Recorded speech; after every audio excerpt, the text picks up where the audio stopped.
Today I would like to teach you how to crochet the leaf stitch. Now it is a stitch that you can use in any location that you like in your project, but I added a few single crochet rows here in between each of these double crochet rows, and in the double crochet rows I added the leaf stitch about 3 stitches apart, which means I had 3 double crochet in between each of these leaf stitches. So obviously you can see that I shifted it every 2 rows. So let me teach you how to crochet this beautiful stitch very easily in just a couple of minutes.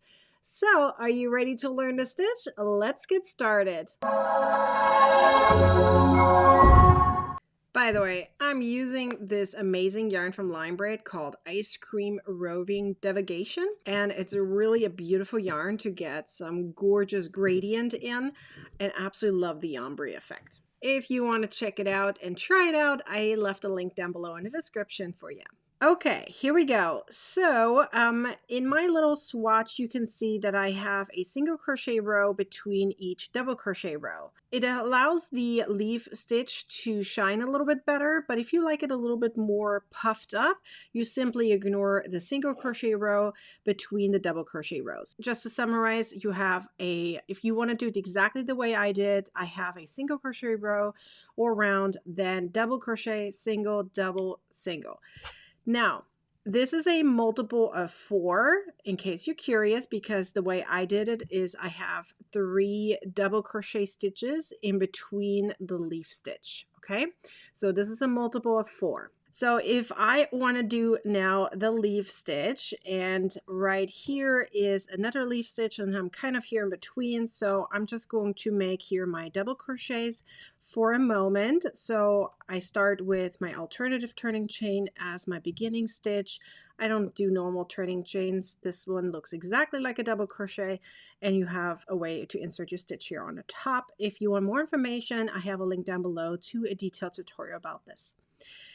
Now here is where I then do my normal double crochet, and I do one more. So as you can see, I did 3 stitches here, and now I'm doing my leaf stitch. My leaf stitch goes around the center double crochet of the 3, so it would be the second one. But again, if you don't do the single crochets, that's totally fine. It would just make it a little bit more puffed, right? But I have the single crochet row here in between, which means I'm ignoring it for making this stitch. So here's how you actually do the leaf stitch. So you're going to yarn over, you're going to go around this double crochet, so it's like a front post, right? Go around it, yarn over, and pull through. Pull it up like the same height of your double crochet that you just made. Now you're going to repeat this process that you just did. So you're not doing anything further over here. You're just going to yarn over again. You're going to go around the same double crochet again, yarn over, pull up the loop. Now you have 5 loops on your hook. Yarn over and pull through 4. And now yarn over and pull through 2. And here you made your very first leaf stitch. So I'm just going to show it to you one more time, but first, a little note, you're going to skip that stitch right behind it because we already used it just, as a front post. So now we're going into the next one. I'm just going to do my 3 double crochets, right? This is the amount that I have in between my leaf stitch. And then I do one more leaf stitch just to make sure that you're getting the process. So again, I'm using that double crochet down here. So yarn over, go down to that double crochet, yarn over and pull up a loop the same height as that double crochet. And now we're repeating that process. So yarn over, go around that double crochet again. As you can see, I'm holding my yarn in place. Yarn over, pull up a loop, same height as that double crochet. Now yarn over and pull through 4, and yarn over, pull through 2. And there you made your leaf stitch. It kind of looks a little puffy and really like a leaf like falling down. It's a really pretty stitch.